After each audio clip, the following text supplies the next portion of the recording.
नहीं मानोगे तो हमारे महाराज श्री देखो मजाक में कभी कहा करते थे, जब मौज में आ जाएं इसी चौपाई को थोड़ा अपनी तरफ से बदल दिया करते थे कि अगर हमारे समझाने से नहीं मानोगे तो कहा चौथे पनान रे कारण जाही, चौथे पनान कारण जाही, चौथे पनान रे कारण जाही,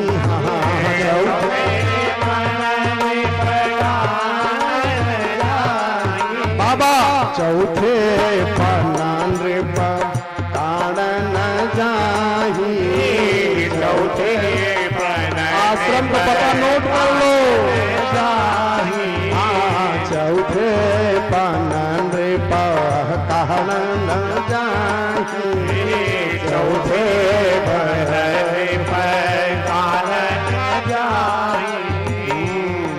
जब भगवान ने जरासंध का उद्धार कराया भीम के, और उस विपत्ति में इस माला का जप कर दिया जाए तो आपके जीवन से विपत्ति गायब हो जाएगी। कौन सा मंत्र है? बहुत बड़ा महामंत्र है ये राजा जेल में यही मंत्र जपे थे और भगवान आकर के छुड़ा दिए। कौन सा मंत्र है वो? कृष्णाय वासुदेवाय हरे परमात्मने प्रणतक्लेशनाशाय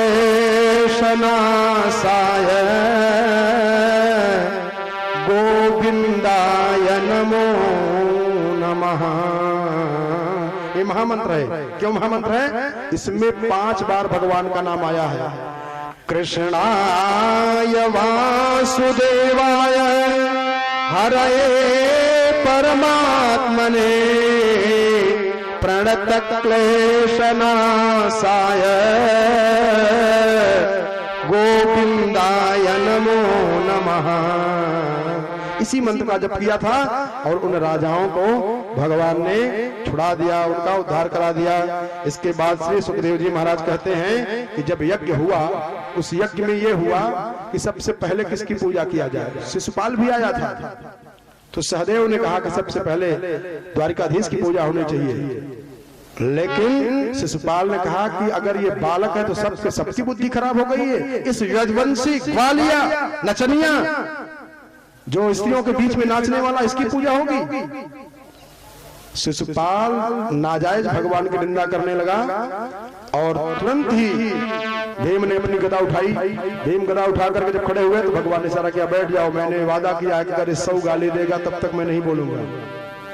और 100 गाली से 1 गाली अगर ये बढ़ाए तो गांव में जैसे भुट्टा काटा जाता है ना, वही हाल इनका होगा।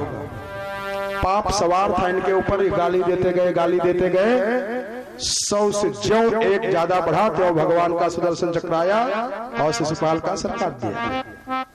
वहीं से लौटा है वो चक्र, तो जो द्रौपदी जी के सामने भगवान श्री कृष्ण के हाथ में थोड़ा सा लगा, तुमने उसको पहले वर्णन कर चुके हैं।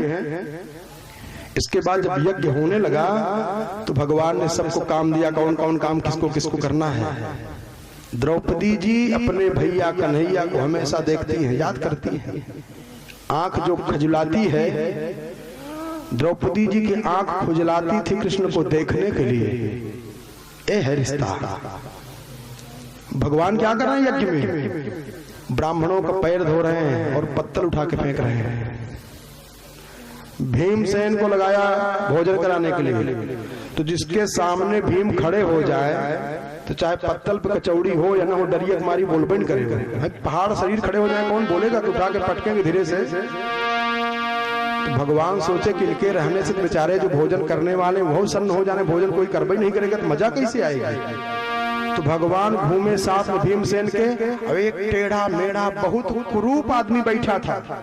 तो भगवान ने धीरे से कहा कि भीम भैया, हाजी महाराज, कहा इनको देख रहे हो? कहा हाँ। कहा अगले जन्म में आप ही वाला काम ये भी कर रहे थे, जिसके सामने क्या चाहिए? बेचारा सन्न, इनकी ये दशा हुई है। तो भीम जान गए कि अगर ऐसे हम भी करेंगे तो यही हाल हमारा होना। तब भीम हाथ जोड़ करके भैया जो चाहिए बताइए झुक करके बोलना शुरू किए। तो भगवान ने सिखाया, यज्ञ पूरा किए। इसी में कुछ संत कहते हैं कि दुर्योधन को भ्रम हो गया था और द्रौपदी जी ने कह दिया था कि अंधे को अंधा होता है, इसलिए वाणी को संभाल के रखना चाहिए। कभी भी वाणी निरर्थक न जाने पावे, कटु वचन न निकलने पावे।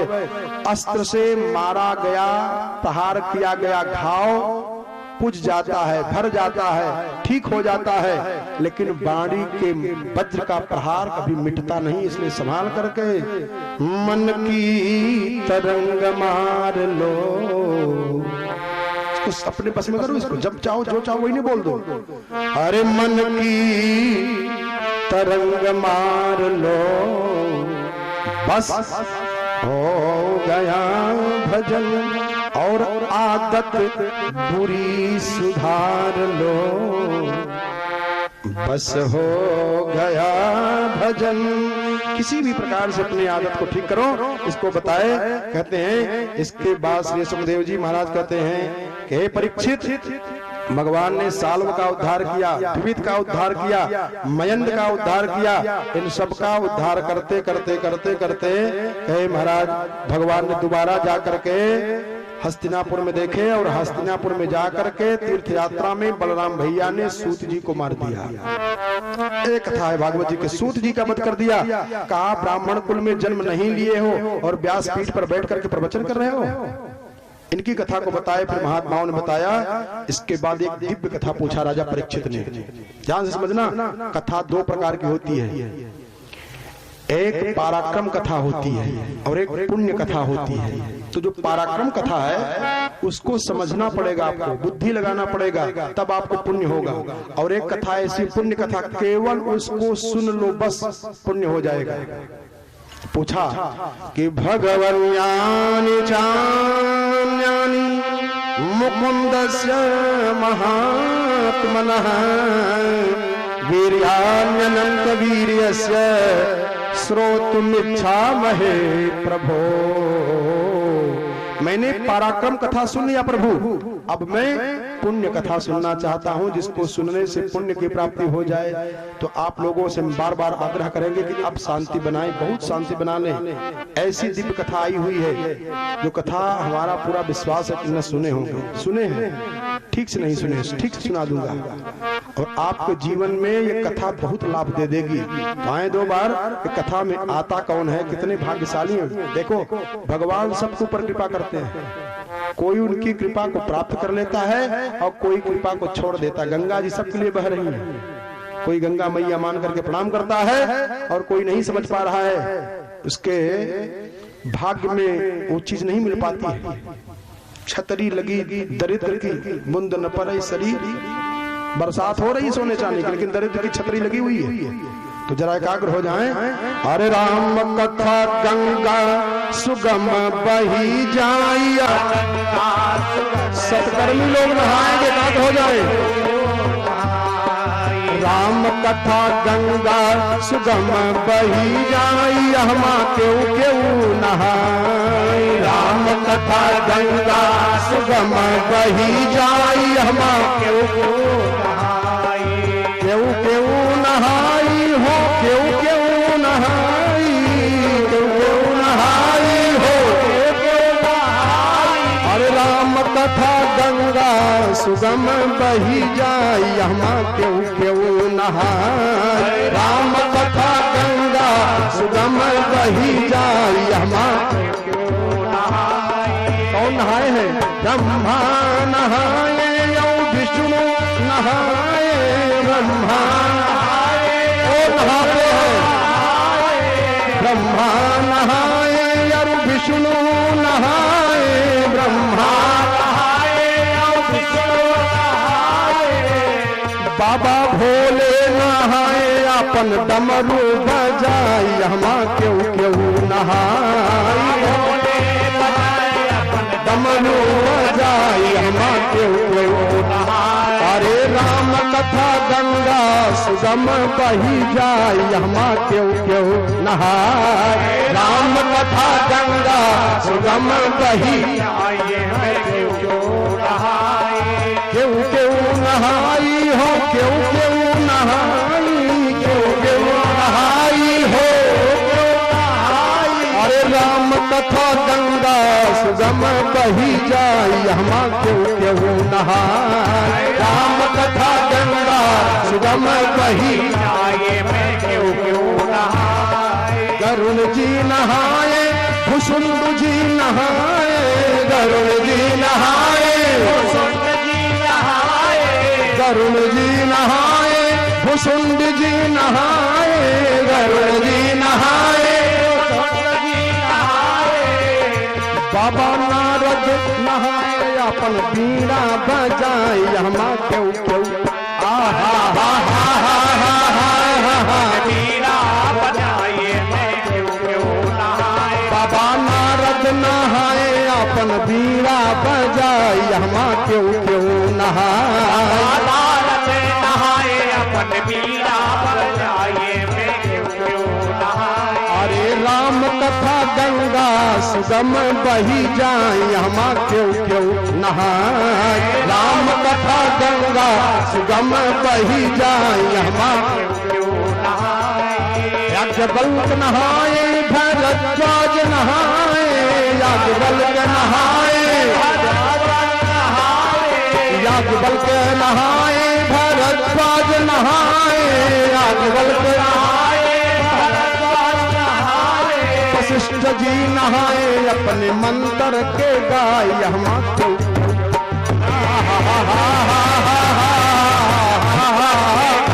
हमा क्यों क्यों।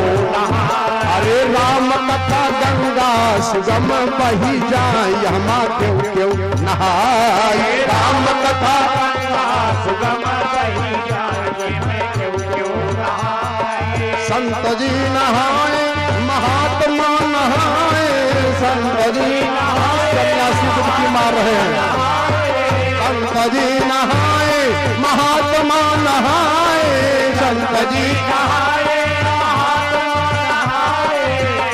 बाबा तुलसी नहाए अपन मानस सुनाए हमा क्यों क्यों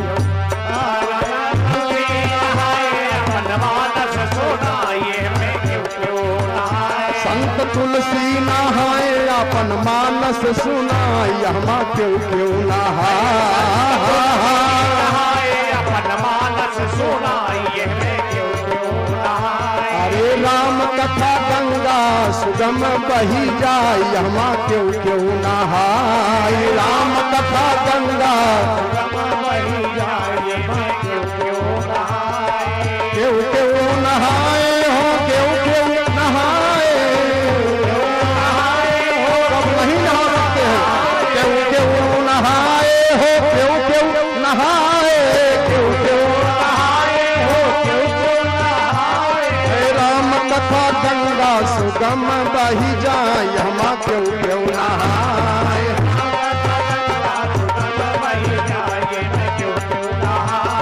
राम कथा गंगा सुगम बही जाय हमा क्यों क्यों नहाए। राम कथा गंगा सुगम बही जाय मैं क्यों क्यों नहाए। राम कथा गंगा सुगम बही जाय हमा क्यों क्यों नहाए।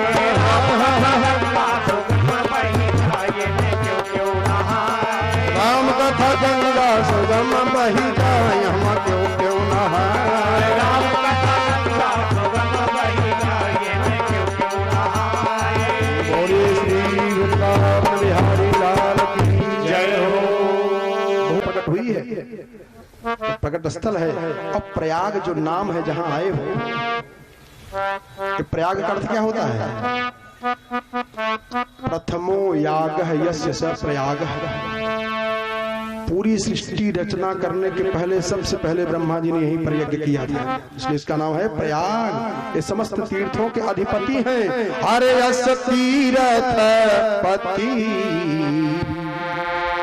दुनिया में जितने स्थान है सब तीर्थ हैं, लेकिन ये अस तीर्थ पति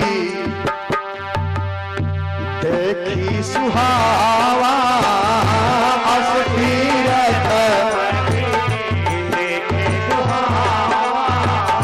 अस तीरथ पति देखी सुहावा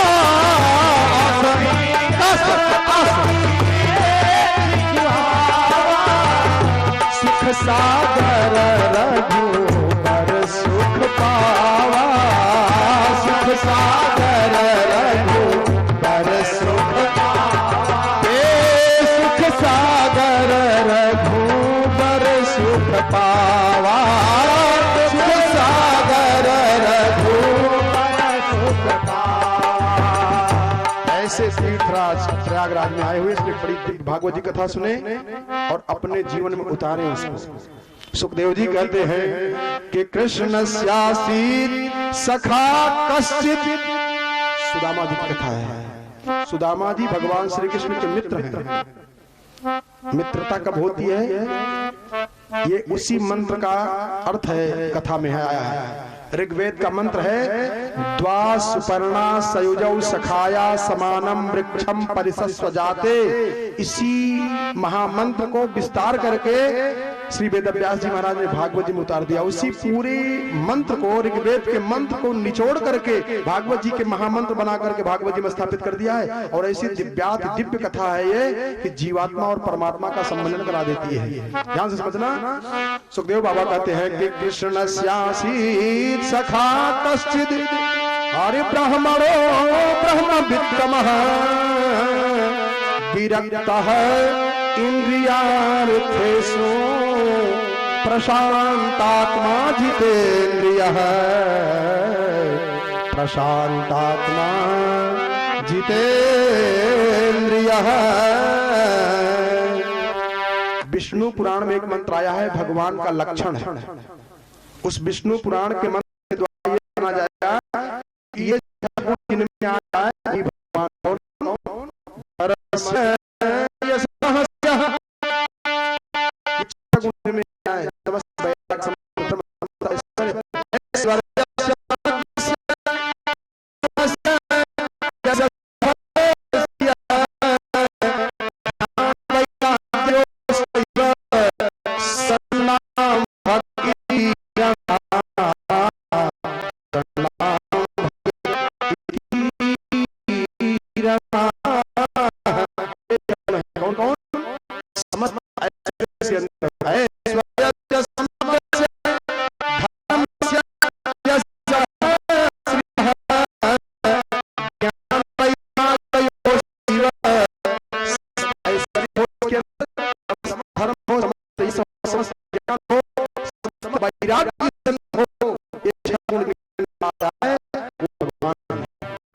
समझ आ रही नहीं। तो दोस्ती किससे होती है, जोड़ी के संग कीजिए बैर ब्याह और प्रीति। कोई खरबपति हो और कोई रोड पे भीख मांगने वाला हो, दोस्ती हो पाएगी ना? दोस्ती होगी समकक्षता से। तो कन्हैया के अंदर, परमात्मा के अंदर, श्री कृष्ण भगवान के अंदर 6 गुण है। कौन कौन? ऐश्वर्यस्य समग्रस्य धर्मस्य यशसः श्रियः ज्ञान वैराग्योश्चैव सन्नाम भग इति रणा। बहुत एकाग्रता से सुनना। आजकल यहाँ तक सोच ही नहीं लोगों को पहुंच पाती है। एक लखा निकले गीत गाते हैं वो। उन्होंने गाया अरे द्वारपालों कन्हैया से कह दो मिलने सुदामा बदनसीब आ गया है। क्यों ऐसा कह दिया उसने? पढ़ा नहीं, वहां तक सोच नहीं पहुंच पाई उसकी। इसीलिए कहा जाता है कि अध्ययन करके युवती शास्त्र नृपति वासना। शास्त्र किसी के बस में नहीं होता है। और शास्त्र सुचिंतन पुनि पुनि देखिए। बार बार पढ़ते रहे, गलती न होने पावे। जरा देखें, 6 गुण भगवान में है और 6 गुण सुदामा जी के अंदर है। क्या क्या कहा कि कृष्ण स्यासीत सखा कश्चिद अरे ब्रह्मणो ब्रह्म वित्तमः विरक्तः इंद्रियार्थेषु प्रशांतात्मा जितेन्द्रियः। ये 6 गुण है।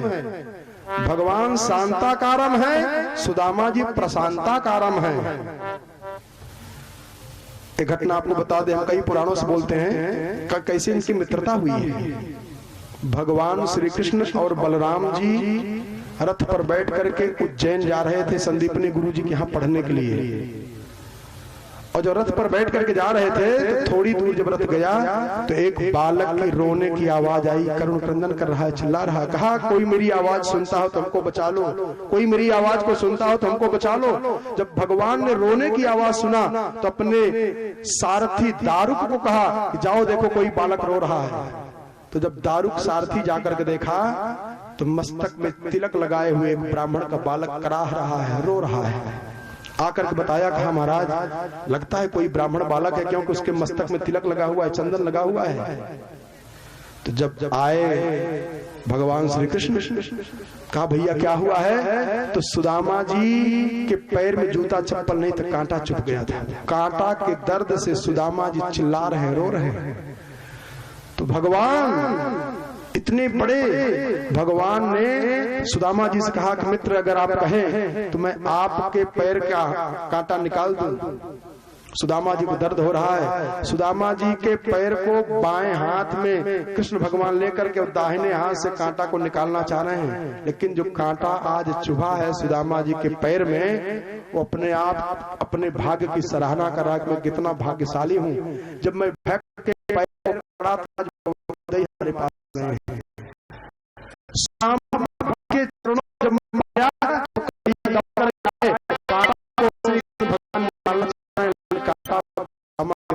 चरणों जब चला और जब नहीं चल गया भगवान कृष्ण ने कहा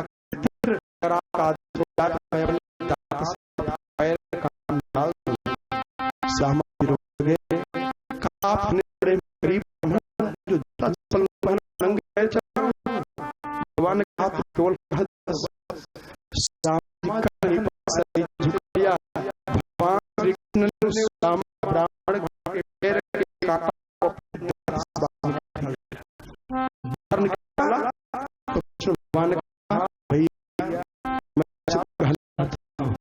बताओ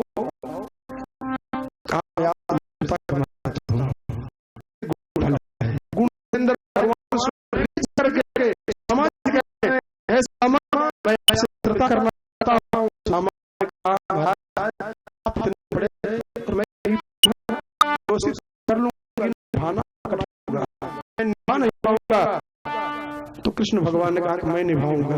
सुदामा जी मान गए और यही दोनों की मित्रता होती, गले मिल जाते हैं। रथ पर बैठा करके संदीपनी गुरु जी के यहाँ आते हैं पढ़ने के लिए।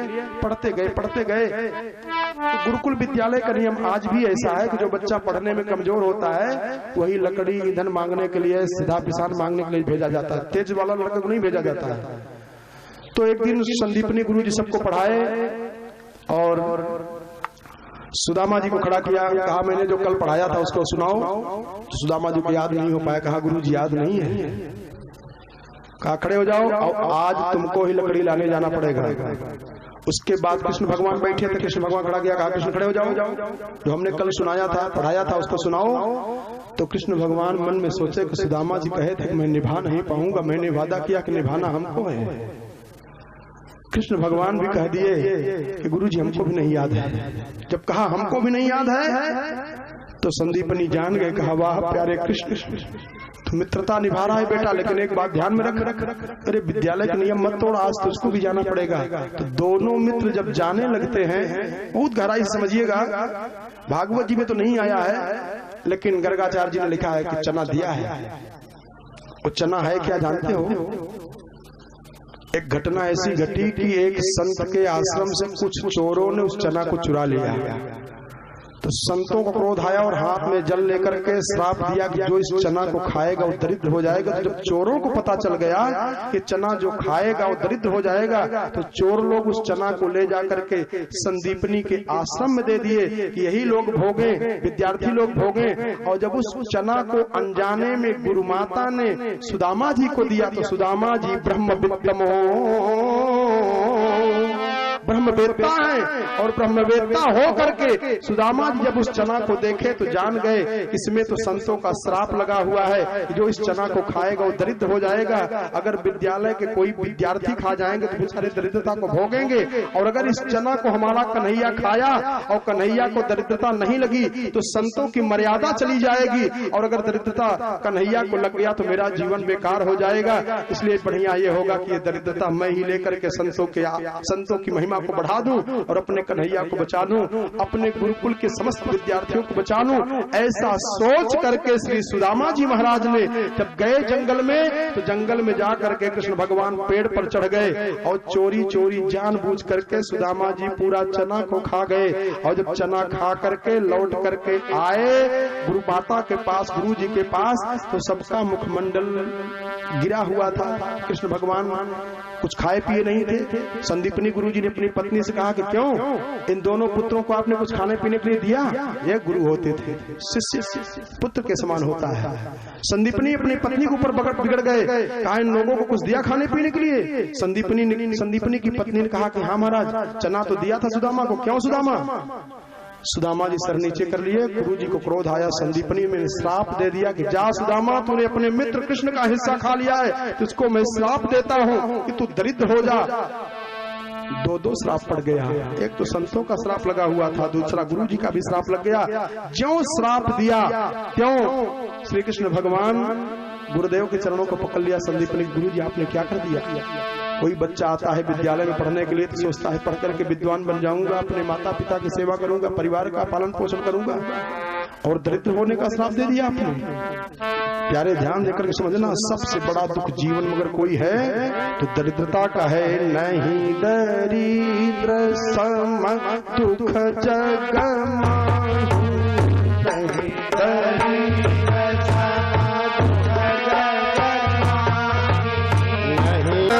दुख जग माही, नहीं दरिद्र दुख जग माही। संत मिलन सम सुख जग माही, संत मिलन सम सुख जग माही। संत मिलन सम सुख जग माही, संत मिलन सम सुख जग। नहीं दरिद्र सम दुख जग माही, नहीं दरिद्र सम दुख जग माही। संत मिलन सम सुख जग माही। हाँ संत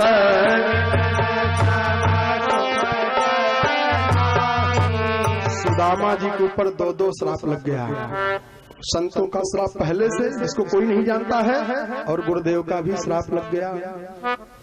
कहते हैं कि जब पूरी विद्या पढ़ लिए, पढ़ने के बाद जब चलने लगे उज्जैन से, तो कृष्ण भगवान ने कहा कि गुरुदेव हमसे कुछ गुरुदक्षिणा ले लो। संदीपनी जी ने कहा कि कन्हैया, जब तुम और बलराम सुदामा जी मेरे आश्रम में आए पढ़े, आने वाले लोग कहेंगे कि संदीपनी भगवान के भी गुरु थे, इतना बड़ा पद आपने प्राप्त करा दिया, इतनी बड़ी प्रतिष्ठा बढ़ा दिया, दुनिया आपका दर्शन करने के लिए तरसती है, लेकिन आप मेरी शिष्यता ग्रहण करके आपने मेरे प्रभाव को बढ़ा दिया, आपने मेरे वैभव को बढ़ा दिया, इससे बड़ी दक्षिणा और क्या लेना है कृष्ण? तो कृष्ण ने कहा कि नहीं महाराज, परंपरा मत बिगाड़िए, आप हमसे गुरुदक्षिणा लीजिए। तो बार बार कहने के बाद भी संदीपनी गुरु जी ने कहा कि हमको गुरुदक्षिणा कुछ नहीं चाहिए, अगर तुझको देने की इच्छा ज्यादा है कृष्ण तो तू अपनी गुरुमाता के पास जा। तो जब कृष्ण भगवान आए अपनी गुरुमाता के पास, तो गुरुमाता बैठ करके रो रही है। केवल सुनी है कि आज बच्चे सब विद्यालय छोड़ करके जा रहे हैं, गुरुमाता रो रही है। कृष्ण भगवान ने जब प्रणाम किया तो प्रणाम करने के बाद कहा माता जी हमसे कुछ गुरुदक्षिणा ले लीजिए। तो गुरुमाता ने कहा बेटा हमको एक पुत्र था और पुत्र समुद्र के किनारे गया, लौट करके नहीं आया बेटा, मैं बांझ हो गई। जब तुम आए, बलराम जी आए, सुदामा आए, कि मेरा कुटिया आश्रम खिल गया, लेकिन आज बेटा जा रहे हो, मेरी वही दशा हो रही है जैसे बांझ की होती है। हे कृष्ण, सब लोग उसको भगवान कहते करते, बेटा भगवान है तो मेरा गया हुआ संतान वापस ला दे। तो कृष्ण भगवान गुरु दक्षिणा में समुद्र से जा करके गुरु जी के पुत्र को ला करके गुरु माता को प्रदान कर दिया। कि जरा श्रद्धा देखिए, भक्ति देखिए सुदामा जी की। सुदामा जी ने अपने गुरु संदीपनी जी के चरणों में साष्टांग लेट करके हाथ फैला दिया, कहा गुरुदेव हमसे भी कोई गुरु दक्षिणा मांग लीजिए। अब जब सुदामा जी को चरणों में लेटा हुआ संदीपनी जी ने देखा तो संदीपनी की आंख से आंसू इतने बह रहे हैं, पूरा वस्त्र पूरा शरीर भीगा जा रहा है। जिसको मैंने दरिद्र होने का श्राप दे दिया वो भी आज चरणों में लेट करके हमसे गुरुदक्षिणा देने के लिए कह रहा है। तब संदीपनी जी ने कहा बेटा सुदामा तुम जाओ, हमसे तो अनजाने बहुत बड़ी भूल हो गई है। और जब सुदामा जी लेटे रह गए चरणों में कि गुरुदेव कोई न कोई गुरुदक्षिणा हमसे ले लीजिए तब मेरी विद्या सफल होगी, तब रोते हुए संदीपनी जी ने कहा सुदामा मैं तेरी दक्षिणा अगर देना चाहता है तो कृष्ण से कहो, मैं कृष्ण से लूंगा। तो कृष्ण से जब कहा, कृष्ण की तरफ देखा तो कृष्ण भगवान ने हाथ जोड़कर कहा गुरुदेव आदेश करें। तब संदीपनी गुरु जी ने कहा कि हे कृष्ण मेरी गुरुदक्षिणा ये होगी कि जब मेरा दिया हुआ श्राप सुदामा जी के सर के ऊपर हो जाए, दरिद्रता चरम सीमा पार कर जाए बेटा, तो तू मेरे श्राप को बदल करके सुदामा जी को ठीक कर देना। कृष्ण भगवान ने संदीपनी गुरु जी के चरणों में प्रणाम किया, कहा गुरु जी मैं वादा करता हूँ कि सुदामा जी जब भी मेरे पास आ जाएंगे मैं आपके श्राप को बदल दूंगा। दोनों मित्र बैठ कर खाते हैं, जहां से सुदामा की कुटिया अलग होती है कृष्ण भगवान की द्वारिकापुरी अलग होती है। सुदामा जी ने स्वयं कहा कन्हैया रथ रोक दो। भगवान ने कहा सुदामा मेरे साथ चले चलो, गुरु जी का श्राप नहीं काम कर पाएगा। सुदामा जी ने कहा कि अगर मैं तेरे साथ जाऊंगा और गुरु जी का श्राप नहीं लगा तो आने वाले लोग गुरु के ऊपर श्रद्धा नहीं करेंगे, इसलिए हमको भोगने दो। तो जब रथ से नीचे उतरे सुदामा जी तो कृष्ण को देख रहे हैं, अपलक नयनों से देख रहे हैं, पलक गिर नहीं रही। कृष्ण भगवान ने देखा, कहा मित्र बैठ चला चल मेरे साथ। सुदामा जी ने कहा भैया मैं इसलिए नहीं रो रहा हूँ। फिर कहा जब मैं विपत्ति को बर्दाश्त नहीं कर पाऊंगा, दरिद्रता को नहीं सहन कर पाऊंगा तो मैं आपके पास आऊंगा, आप हमको पहचान जाओगे। कृष्ण भगवान ने कहा सुदामा कैसी बात कर रहे हो भैया, चाहे जिस भी अवस्था में तुम आओगे मैं वादा करता हूँ, सौगंध खाता हूँ मैं तुरंत पहचान जाऊंगा। ऐसा करके सुदामा जी अपनी सुदामा कुटिया की तरफ चलते हैं, द्वारिकापुरी में जाते हैं कृष्ण भगवान। ज्यों कृष्ण का साथ छूटा त्यों दरिद्रता सुदामा जी के मस्तिष्क पे सवार हो गई। आए फूस की झोपड़ी में रह रहे हैं। गर्गाचार्य जी बहुत बड़े विद्वान। देखो जो विद्वान होता है वो अपना संबंध विद्वानों से बनाना चाहता है, जो धनी होता है वो अपना संबंध धनियों से बनाना चाहता है, जो पहलवान होता है वो अपना संबंध पहलवानों से बनाना चाहता है।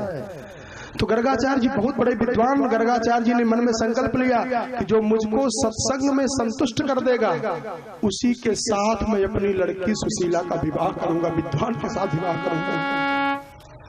सत्संग का स्थल जब बना तो सुदामा जी गुरु जी को दक्षिणा दिए थे, गुरु जी की कृपा थी इनके ऊपर, ये भी उस स्थान पे आए बैठे। और जब सत्संग हुआ तो सुदामा जी ने ऐसा सत्संग किया कि गर्गाचार्य जी बिल्कुल प्रसन्न हो गए।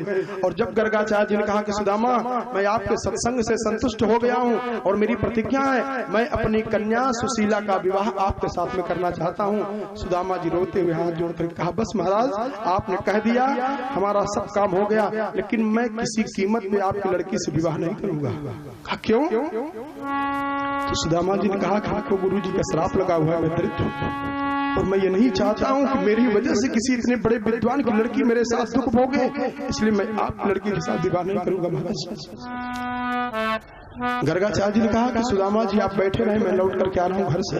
जब अपने घर में गए महल में अपनी लड़की सुशीला से कहा बिटिया मैंने प्रतिज्ञा किया था जो हमको सत्संग में संतुष्ट कर देगा उसी के साथ मैं तुम्हारा विवाह करूंगा।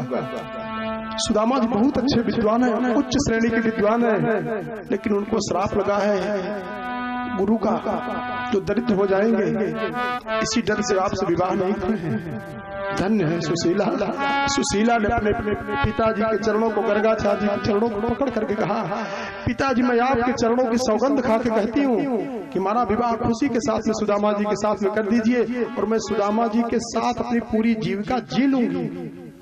जब ऐसा कहा तो गर्गाचार्य जी ने आकर के पुनः सुदामा जी से कहा कि मेरी लड़की तैयार है आपके साथ विवाह करने के लिए। महाराज गर्गाचार्य जी ने बहुत धन दिया, इतना धन दिया, इतना गहना दिया, बहुत धन दिया कि कुछ दिन तक तो ये लोग ठीक से रहे। धन्य है सुशीला। जब पालकी में बैठ करके चलती हैं तो जहां से पिताजी का क्षेत्र समाप्त होता है, पति का क्षेत्र प्रारंभ होता है, सुशीला ने कहारों से कहा पालकी नीचे उतार। नीचे उतारे, जितना गहना था पिताजी का सब उतार करके पालकी में रख दिया, कपड़ा उतार करके पालकी में रख दिया। सुदामा जी के द्वारा फटा पुराना चिथड़ा कपड़ा पहन करके लपेट करके और अपने पति सुदामा जी के पीछे पीछे चलना शुरू कर दिया। सुखदेव जी कहते हैं पतिव्रता पतिम्रा लायता बदने सा दरिद्रा सीधमाना सा वे पमानाभिगम्य च ननु ब्रह्मन् भगवतः सखा साक्षात् यह पति। साक्षात लक्ष्मी के पति के जो मित्र हों उनकी यह दशा हो रही है। दोनों पति पत्नी आए, सुदामा जी ने फूस की झोपड़ी दिखाया। कहा सुशीला यही मेरी झोपड़ी है। सुशीला जी को बार-बार प्रणाम है। सुशीला जी उस झोपड़ी फूस की झोपड़ी को देख करके लेट करके साष्टांग प्रणाम की। कहा जहाँ पति परमेश्वर रहते तो झोपड़ी नहीं हो मंदिर है। महाराज मेरे लिए मंदिर है, उसी मंदिर में रह रही है। काफी दिन व्यतीत हो गया, इतनी दरिद्रता बढ़ गई है, इतनी बढ़ गई है कि मांग में सिंदूर लगाने का भी सुशीला के पास सिंदूर नहीं है। एक सीमा होती है लेकिन सीमा पार हो गई है। अपने उस फटे पुराने धोती के अचले को रखती हैं और उसी के ऊपर सुदामा जी पैर रखते हैं। सुदामा जी के चरणों की धूल उसी आंचल पर गिर पड़ता है, उसी धूल को मांग का सिंदूर बना के लगा रही है। 13 दिन व्यतीत हो गया बिना भोजन किए। कभी मांगते नहीं थे ये लोग, ध्यान में रखना, दोनों लोग कभी मांगते नहीं थे। तो मिल जाए नहीं मिला तो बैठे भजन करने, केवल मात्र भजन करते रहते थे। न कहीं जाते थे न कहीं मांगते थे।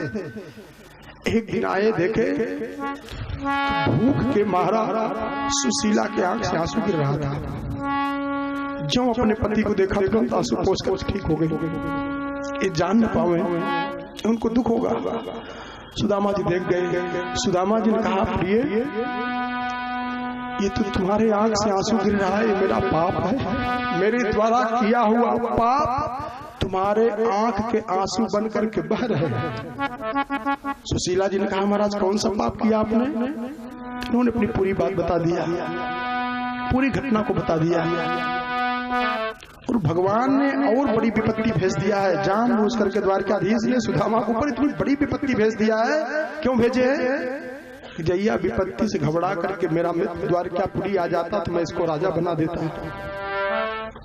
जैसे माँ छोटे बच्चे को जब लिवा के चलती है और बच्चा मचल जाता है मेला में, माँ क्या करती है? देख नहीं आएगा तो भालू पकड़ लेगा, देख नहीं आएगा तो बिल्ली काट लेगी, ए बिल्ली पकड़ इसको, तो डर के मारा भाग के अम्मा के पास आ जाता है।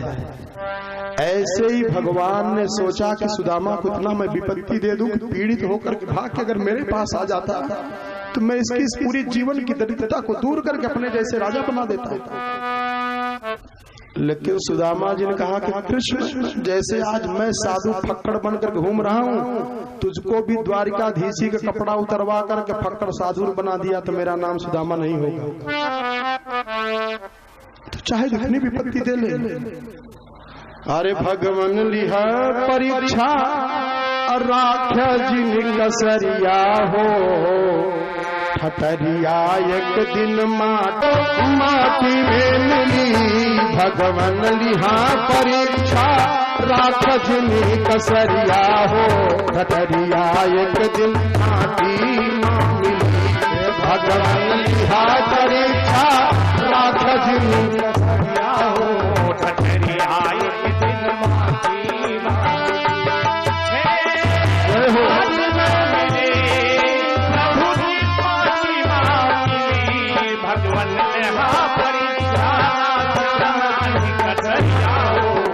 कछरिया एक दिन मारी भगवान लिहा परीक्षा कछरिया हो कछरिया एक दिन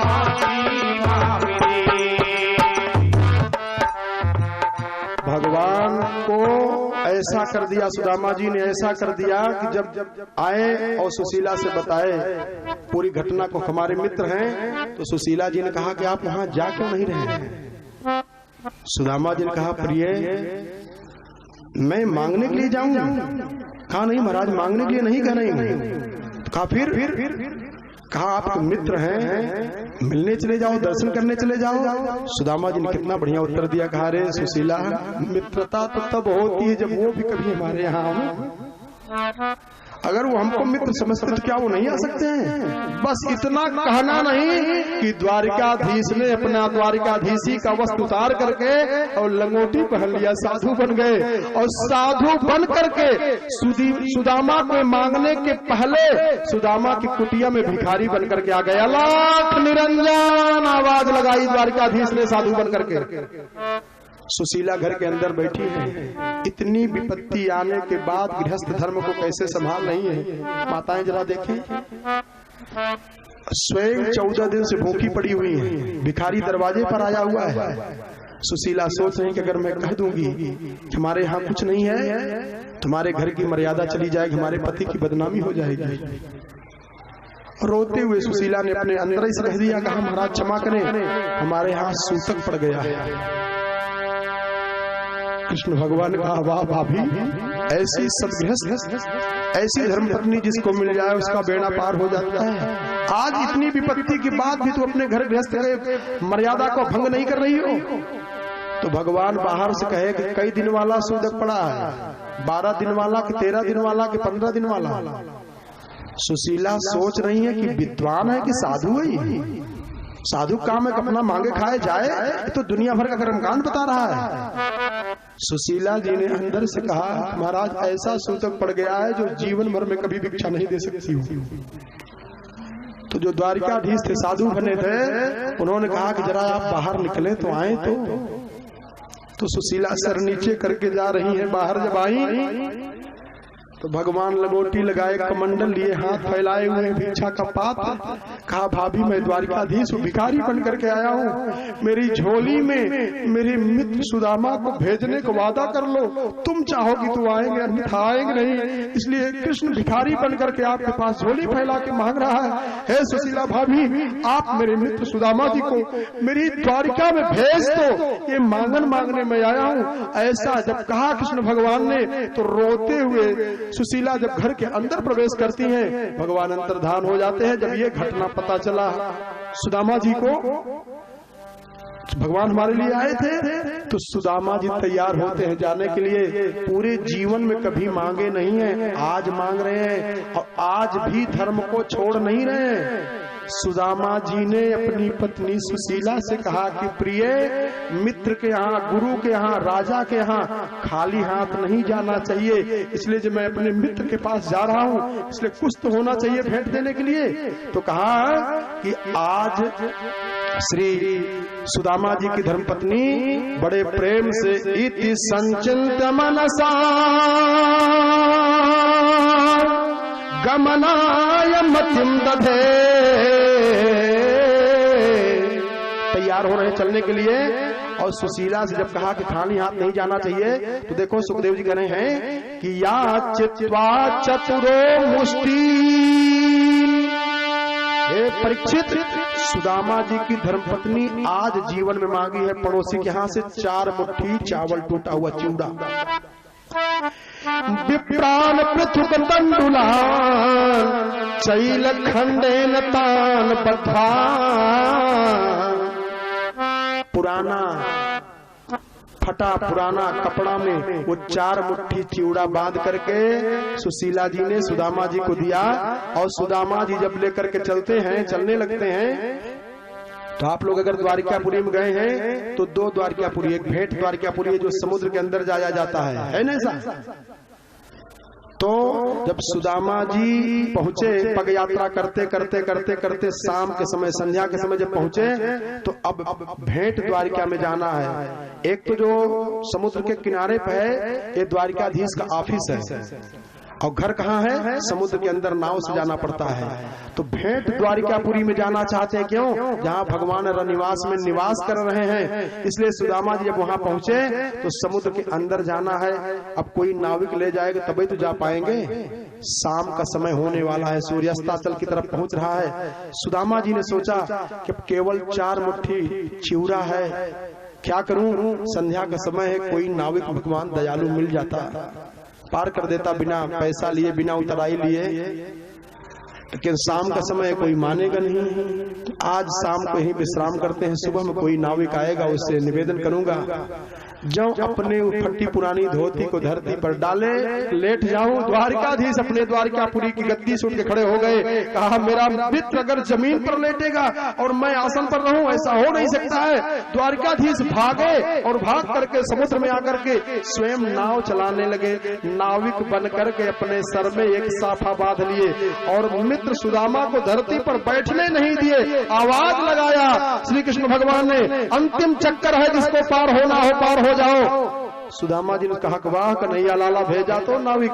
और जब देखा नाव चलाते हुए जब आ रहे हैं तो स्वयं भगवान अपने सर में साफा बांध करके नाविक बने हुए, कितना सुंदर लगते होंगे। और जब नाव चलाते हुए आए, सुदामा जी ने देखा, कहा बाप रे, इतना सुंदर नाविक यहाँ का है। सुदामा जी डर रहे हैं कि कहूं, और अगर ये बिना उतराई लिए न पार करे तब क्या करूंगा। लेकिन कहना है, कहे भैया, संकोच लग रहा है। तो जो नाविक बने थे कृष्ण भगवान, कहा बताओ, कहा उतराई देने के लिए हमारे पास कुछ नहीं है, उतार दोगे? कहा कुछ भी नहीं है। कहा कुछ भी नहीं है। 4 मुट्ठी चिवड़ा लिए हैं, लेकिन भगवान के लिए झूठ बोल रहे हैं। यद्यपि झूठ बोलने का बड़ा दुष्परिणाम भोगना पड़ता है। भगवान ने अपनी आंख पे आंसू को आंख में ही रखा। कहा वाह मित्र, इतना दुख पा रहे हो, लेकिन हमारे प्रति श्रद्धा और भक्ति इतनी बढ़ती जा रही है। कहा बैठ जाओ, पार उतार दूंगा, कुछ मत लेना। बैठाए और जब नाव को धीरे से बढ़ाए, भगवान आ गए तो सुदामा जी गुनगुना रहे हैं। कितनी भक्ति है सुदामा जी की। मेरी आपकी कृपा से सब काम हो रहा है, करते हो तुम कन्हैया, मेरा नाम हो रहा है। करते हो तुम कन्हैया, मेरा नाम हो रहा है। मेरी आपकी कृपा से सब काम हो रहा है। मेरी आपकी कृपा से सब काम हो रहा है। पतवार के बिना ही मेरी नाव चल रही है। पतवार के बिना ही मेरी नाव चल रही है। हैरान है जमाना, मंजिल भी मिल गई है। हैरान है जमाना, मंजिल कन्हैया मिल गया। हैरान है जमाना, मंजिल भी मिल गई है। हैरान है जमाना, मंजिल भी मिल गई है। अब क्या बताएं मोहन,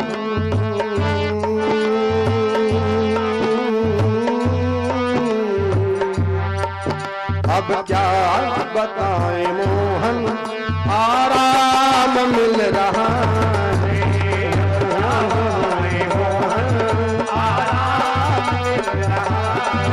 मेरी आपकी कृपा से सब काम हो रहा है। मेरी आपकी कृपा से सब काम हो रहा है। करते हो तुम कन्हैया, मेरा नाम हो रहा है।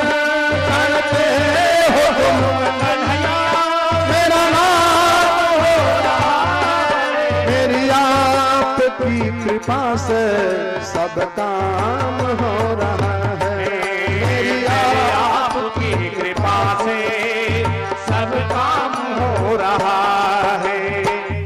ज्यादा बोल गए, थोड़े ही से बोले थे सुदामा। देखें भक्ति देखें। मुड़ करके नाविक ने पूछा कि बाबा अपनी जीभ को हाथ से काहे पकड़े हो?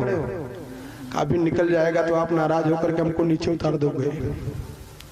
मानी एक एक अंग सुदामा जी के भगवान के श्री चरणों में समर्पित हो गया। जिह्वा को कहवाना नहीं पड़ता था, कोई चाह करके नहीं कहते थे, अपने आप से जिह्वा कृष्ण का नाम गाती थी। इसलिए जीभ को पकड़े हैं कि कहीं गुनगुना न जाए, कहीं निकल न जाए, ये फिर गुस्सा करके हमको नीचे उतार न दे। इसलिए जब जीभ को पकड़े तब कृष्ण भगवान ने कहा कि वाह प्यारे, क्या श्रद्धा है, क्या भक्ति है। तो जब बाहर उतारे तो सुखदेव बाबा कहते हैं कि त्रीणि गुलमान्यतीयाय तिस्रः पक्षाश्च सद्विजः विप्रो गम्यान्धक वृष्णीनां गृहे स्वच्युत धर्मिणाम्। त्रीणि गुलमान्यतीताय तिस्रः कक्षाश्च सद्विजः। 3-3, 6-6 फाटक को सुदामा जी पार कर गए, कोई रोका नहीं। ध्यान से समझना, द्वारिकाधीश के यहाँ के नियम था, कोई साधु आ जाए, ब्राह्मण आ जाए, भिखारी आ जाए, कोई आ जाए तो उसको भिक्षा दिया जाता था, जो चाहे वही दे दिया जाता था। लेकिन सुदामा जी तो भगवान के प्रेमी है ना, वो क्या लेंगे? 6 पहरों को पार कर गए। 7वें में जब गए तो गृहम व्यष्ट सहस्राणाम 2 अष्ट सहस्राणाम 8-8 16,000 लगभग भवन दिखाई दिए जब सुदामा जी को। तो सुदामा जी वहीं खड़े हो गए कि किस भवन में भगवान है, कैसे मैं जानूं। इसलिए वहां स्वयं रुक गए और द्वारपाल को बुलाया। इनको कोई रोका ओका नहीं है। स्वयं जब 16,108 राज भवन को देखा तो इनके मन में आया कि किस भवन में भगवान होंगे ये कोई पता नहीं है। इसलिए एक द्वारपाल को बुलाया, इधर आओ, और द्वारपाल से संदेशा दिया कि जाकर के बता दो कि सुदामा जी आए हुए हैं। अगर रोका होता तो फिर अपने आप से क्यों जाता बताने। सुदामा जी ने, नरोत्तम दास ने बड़ा बढ़िया लिखा है, एक जगह थोड़ा सा गलती की है बस। नरोत्तम दास ने लिखा, द्वारपाल बता रहा है महाराज शीस पगा न झगा तन पे अरुपाय उपान की नहीं श्यामा पूछत दीन दयाल को धाम बतावत आपनु नाम सुदामा। तब बोलो द्वारपालक सुदामा नाम पांडे सुनी छाने राजकाज ऐसी जी की गति जाने को। अरे द्वारिका के नाथ वे अनाथन के नाथ है। जो सुने कि सुदामा जी आए हुए हैं, द्वारिकाधीश भागे उठ करके। दुपट्टा कहीं गिर रहा है, बाजूबंद कहीं गिर रहा है, मुकुट कहीं गिर रहा है। रुक्मिणी जी आगे आई, महाराज क्या हुआ? रुक्मिणी जी को भी धक्का मार के हटा दिया कि आज मेरा मित्र आया हुआ है। दौड़ करके जब जा करके पहरे पर देखा तो सुदामा जी खड़े हैं। अपनी लंबी भुजाओं से द्वारिकाधीश ने अपने मित्र सुदामा जी को पकड़ करके हृदय से लगा लिया और भगवान उनको देख करके रो रहे हैं कि हाय महा दुख पाए सखा तुम आए इतने कितने दिन हो। इतना दुख भोगते रहे लेकिन आप यहाँ आए नहीं। पानी परात को हाथ छुयो नहीं नैनन के जल से पग धोए। अपने आंख के आंसू से सुदामा जी के चरणों को धोना शुरू कर दिया भगवान ने। रुक्मिणी जी मन में सोच रही थे भगवान कितने भाग्यशाली ये हैं, कौन आए हुए हैं। और रुक्मिणी जी से भगवान ने कहा कि रुक्मिणी जाओ सब सामग्री लाओ, आज अपने मित्र की मैं पूजा करूंगी, ब्राह्मण देवता की पूजा करूंगा। अपने आसन पर बैठा करके द्वारिकाधीश नीचे बैठ करके और रुक्मिणी जो जूड़ा होता है, जूड़ा जो माताएं अपने बाल को बांधती है ना, चूड़ा मणि कहते हैं ना, ये बांधे रहते, कोमल होता है वो। उस चूड़ा मणि से रुक्मिणी जी सुदामा जी के पैर की बेवाई को साफ करें, अपने हाथ नहीं लगाना कहीं दर्द न हो जाए। इतनी बारीकी से रुक्मिणी जी सुदामा जी के पैर के बेवाई में फटी हुई जो मिट्टी पड़ी उसको निकाल रही है कि हमारे पति अगर इनको इतना मान रहे हैं तो हमको भी मानना चाहिए। और जितनी भी भगवान की पत्नियां हैं मन में सोच रही हैं कि कुचैलम मलिनम क्षामम, इतना गंदा कपड़ा पड़ा हुआ है, मटमैला, फटा पुराना, चिथड़ा, वही दुबला पतला। कुचैलम मलिनम क्षामम द्विजम भमन संततम देवी पर्यचरत साक्षात् चामर भजने नवई। रुक्मिणी जी महालक्ष्मी जी चंवर लेकर के सुदामा जी को हवा कर रही हैं, उनके पैरों की सेवा कर रही हैं। कि मने न कृतम पुण्यम, कौन सा पुण्य किया इस ब्राह्मण ने, इस साधु ने? इतना फटा पुराना कपड़ा पहना हुआ, चिथड़ा, पैर में बेवाई फटी हुई है और लक्ष्मी जी इनकी सेवा कर रही है। कि मने न कृतम पुण्यम अरे अवधूते न भिक्षुणा श्रियाहीने न लोकेस्मिन्। संसार में तो जिसके पास माल मटेरियल होता उसी का सम्मान होता है, लेकिन ये देखो कैसे हो रहा है। रुक्मिणी जी आ करके सुदामा जी के चरणों को प्रणाम किया लेट करके, महाराज मैं प्रणाम, मैं रुक्मिणी हूँ, भगवान की अर्धांगिनी। सुदामा ब्राह्मण ये तपस्या का फल कहा सदा सुहागन रहो। लक्ष्मणा आई, महाराज मैं द्वारकाधीश की अर्धांगिनी हूँ, प्रणाम करती हूँ, सौभाग्यवती भव। ऐसे भगवान की पत्नियां लाइन लगा करके आ रही है, एक पर एक। लक्ष्मणा आई, सुमित्रा ये आई, मित्रबिंदा आई, रुक्मिणी आई, जाम्बवती आई, सब प्रणाम कर रही। 16,108 है, बहुत होता है। 25, 30, 50, 100 को जब आशीर्वाद दिया सुदामा जी ने तो कमर दर्द करने लगी। सुदामा जी ने कहा कि क्यों लाला अभी कितना बाकी है? अरे कहा महाराज अभी न आधा हुआ, न त्यावा हुआ, न चौथैया हुआ, तभी से कहा देख कन्हैया कमर दर्द कर रही है मेरी, आशीर्वाद देते देते। एक काम कर तू, कहा क्या? कहा सबको अपनी पत्नियों के साथ में आ जाए, एक ही बार में आशीर्वाद दे दो सबको। तो कृष्ण भगवान कहा कि लड़ाई हो जाएगी महाराज, जो अकेले अकेले आशीर्वाद पा गई है कहीं उनको ज्यादा मानते, अलग से आशीर्वाद दिलाए और हम सबको सामूहिक करा दिए, महाराज घर में लड़ाई न कराएं। तो सुदामा जी ने कहा कि अभी तो वैसे ही भोगा, अब यहाँ भोगाना चाह रहा है इस बहाने से। तो रक्षा सूत्र लेकर के कई साथ में सब पत्नियों को बांधे, पकड़वाए। सुदामा जी ने कहा सदा सुहागन रहो, सुदामा जी ने आशीर्वाद दिया। इसके बाद कहते हैं कि भगवान ने इशारा किया है कि वहां झूठ बोले थे गुरु जी से जो श्राप लगा दरिद्र होने का, अब की बार न झूठ बोलिएगा। इसलिए कहा अपि ब्राह्मण गुरुकुला भवता लब्ध दक्षिणा समावृत न धर्मज्ञ भार्योढ़ा सदृशी नवा। देखो भगवान कितना बढ़िया से बुद्धिमानी से बोल रहे हैं। देखो हम लोग जब गुरुकुल में पढ़ते थे, सुदामा जी इशारा करने के आपने झूठ बोला गुरुजी से, गुरुजी का श्राप लग गया, अब यहाँ भी झूठ मत बोलिएगा। गुरु से झूठ बोला तो कितना भोगे, अब परमात्मा से झूठ बोलोगे तो कितना भोगोगे। ये प्रेरणा दे रहे हैं, सुदामा जी को प्रेरणा दे रहे हैं कि जो भाभी जी ने भेजा है उसको प्रेम से दे देना, यहाँ नाटक मत करना, नहीं तो जो हाल वहां हुआ गुरु से झूठ बोलने का भोग रहे हो और हमसे बोलोगे तो कितना दुख पाओगे। इसलिए इशारा कर रहे हैं। लेकिन मन में सुदामा जी ने सोचा कि इस राजमहल में इतनी सुंदर सुंदर इनकी पत्नियां हैं और मैला कुचैला कपड़े से टूटा हुआ चिवड़ा टूटा हुआ चावल मैं दूंगा, तो अगर हमारी मित्र की ये पत्नियां हमारे मित्र को ताना मारेंगे कि यही दरिद्र तुम्हारा मित्र है, इसका मतलब पहले आप ऐसे रहे होंगे। अगर मजाक करेंगे हमारे मित्र की तो मैं अपने मित्र की निंदा नहीं सुन पाऊंगा, चाहे जो हो जाए। इस अपराध के बदले चाहे हमको करोड़ों जन्म तक नरक की यातना भोगनी पड़े वो मंजूर है, लेकिन मैं अपने मित्र का अपमान नहीं होने दूंगा। ऐसा सोच करके सुदामा जी ने अपने घर से जो चावल की पोटली लाए थे उसको काख में रखे रह गए, दिए नहीं। तो पूछा कृष्ण भगवान ने कि क्यों सुदामा जी आप अपने अनुरूप विवाह कर लिए? भगवान कितनी बारीकी से पूछ रहे हैं कि पहले पूछेंगे तो कहेंगे अभी शादी हुई नहीं, तब कोई आएगा आपके पास।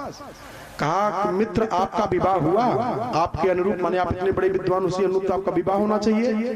तो सुदामा जी ने गंभीरता से कहा कि हाँ भैया विवाह हो गया। तो कृष्ण भगवान ने कहा कि तो भाभी जी आई होंगी तो निश्चित है कि हमारे लिए कुछ न कुछ दी होंगी।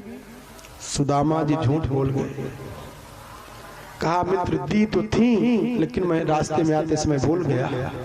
भगवान ने कहा वाह प्यारे, मेरी मर्यादा के लिए तू इतना बड़ा दुख सहने के लिए तैयार हो जा रहा है, बार बार हो जा रहा है, क्या तेरी भक्ति है। और भगवान ने जब कहा, एक बार भगवान ने यह भी कह दिया कि पत्रम, देखो भगवान प्रेरणा दे रहे हैं कि भैया जो कुछ भी लाए हो जरूरी नहीं कि हमारे लिए बढ़िया लाओ, मुझको तो बहाना केवल चाहिए बस।